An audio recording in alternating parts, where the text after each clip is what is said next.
Hello friends, இன்றைக்கி என்னுடைய ஸ்டைலில் பாஸ்தா செய்ய போகிறேன். பார்க்கலாமா? அதுக்கு முதல்ல தண்ணி எடுத்துக்கலாம். தண்ணி எடுத்துட்டு அதில் உப்பு போட்டுக்கலாம். நல்லா கொதிக்க வைக்கலாம். கொதித்ததுக்கப்புறமா நம்ம எடுத்து வச்சுருக்க பாஸ்தாவை ஆட் பண்ணிவிட்டு அது கூட ஒரு டீஸ்பூன் எண்ணெயை ஊற்றிட்டு நல்லா கலந்து விடலாம். எண்ணெய் விட்டிங்கன்னா ஒன்றோட ஒன்று ஒட்டாமல் நல்லா உதிரி உதிரியாக வரும். இது நல்லா கொதிக்கட்டும். நல்லா வெந்து வரும். பாருங்கள், நல்லா வெந்து வந்திருக்கு. இதை வடிகட்டி எடுத்துக்கலாம். இதை வடிகட்டிட்டு கொஞ்சம் பச்சை தண்ணி ஊற்றி எடுத்தோம்னா நல்லா உதிரி உதிரியாக இருக்கும். இப்போது கடாயை வச்சுட்டு எண்ணெய் ஊற்றிக்கலாம். எண்ணெய் காஞ்சதுக்கப்புறமா வெங்காயம் ஆட் பண்ணிவிட்டு வதக்கி விட்டுக்கலாம். நல்லா வதங்கட்டும்.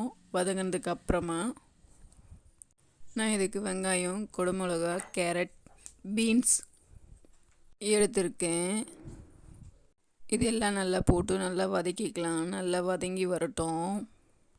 நல்லா வதங்கி வந்ததுக்கப்புறமா தக்காளி எடுத்து வச்சுருக்கேன்.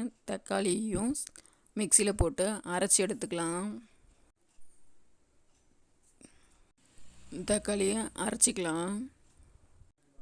காய்கறிலாம் நல்லா வெந்துடுச்சு.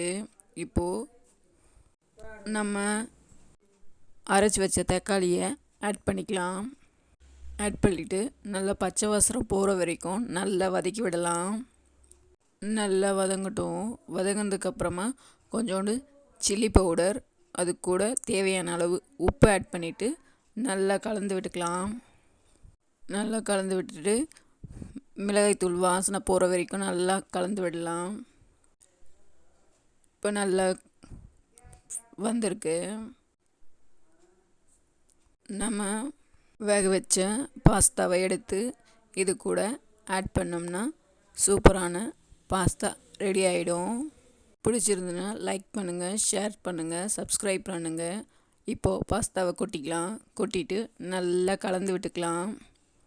நல்லா கலந்து விட்டுட்டு நல்லா நம்ம அந்த சாஸ் எல்லாம் ஃபுல்லாக அதில் இறங்குற அளவுக்கு நல்லா கலந்து விட்டுட்டு ஃபுல்லாக கலந்தாச்சு.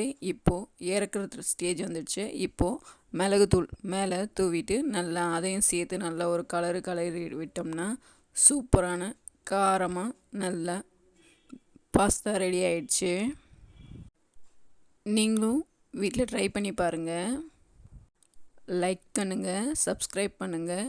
ஓகே, பாய்.